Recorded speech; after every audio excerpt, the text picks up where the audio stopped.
দেখছি বিভিন্ন গ্রুপ বিভিন্ন জায়গায় লং মার্চ দিচ্ছে। আপনারা বলুন, আমরা আমাদের যে লং মার্চটি দিয়েছিলাম এটি আমরা কবে দিয়েছিলাম? এই লং মার্চটি আমরা আমাদের সর্বশেষ যখন দেয়ালে পিঠ থেকে গিয়েছে তখন ফ্যাসিস্ট সরকারের পতনের জন্য দিয়েছিলাম। তাহলে এটা আমাদের 36তম দিনের সর্বশেষ প্রোগ্রাম ছিল। আজকে বিভিন্ন জায়গায় বিভিন্ন সংগঠন দেখি প্রথম দিন তাদের লং মার্চ প্রোগ্রাম দেয়। এই জিনিসটি কি বোঝায়? এই জিনিসটি বোঝায় যে তারা আসলে সর্বশেষ সময় গিয়ে যেটি করতে চাচ্ছে এটি হচ্ছে একদম তাদের দেয়ালে পিঠ থেকে গিয়েছে। অথচ তারা আমাদের সাথে যোগাযোগ করেনি, তারা বৈষম্য বিরোধী ছাত্র আন্দোলনে কারোর সাথে যোগাযোগ করেনি, তারা অন্তর্বর্তীকালীন সরকারের কারোর সাথে যোগাযোগ করেনি। তারা আমাদের সাথে যোগাযোগ করে যদি আমরা রেসপন্স না করতাম তারপরে তারা যদি সেখানে যেত সেটি যৌক্তিক মানা যেত। সরকার আমাদের কাছে তখন রেসপন্স করেনি বলেই আমরা ধীরে ধীরে বাংলা ব্লকের থেকে শুরু করে ওই এক দফা দাবিতে গিয়েছিলাম।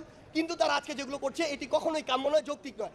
আমাদের জায়গা থেকে স্পষ্ট কথা, আপনি যদি আমাদের কাছে না আসেন কিংবা সরকারের কাছে না যান কিংবা লিগ্যাল অ্যাপ্রোচে না যান, আমরা ধরে নিব আপনারা রাইট ওয়েতে যাওয়ার মানসিকতা ধারণ করেন না, আপনাদের কোনো ভিন্ন উদ্দেশ্য রয়েছে।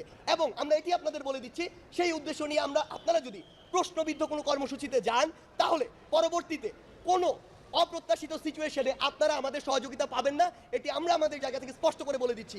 আর যদি আপনারা আমাদের সহযোগিতা কামনা করেন, পাশে আমাদেরকে চান, এনি টাইম এনি মোমেন্ট আপনারা আমাদের কাছে আসলে আমরা সেই বিষয়ে রেসপন্স করব। সময় লাগতে পারে কিন্তু আমরা অবশ্যই রেসপন্স করব। সেই জায়গা থেকে আমি সকলকে স্পষ্ট করে বলে দিতে চাই, যত স্টেক হোল্ডার রয়েছেন আপনারা লজিক্যাল ওয়েতে যান, সরকার থেকে শুরু করে রাষ্ট্রকে সময় দিন। আমরা বিশ্বাস করি সময়ের মধ্য দিয়ে অন্তত আগামী 1 বছরের মধ্যে আমাদের যে ক্ষতগুলো রয়েছে সেগুলো রেকটিফাই করে আমরা একটি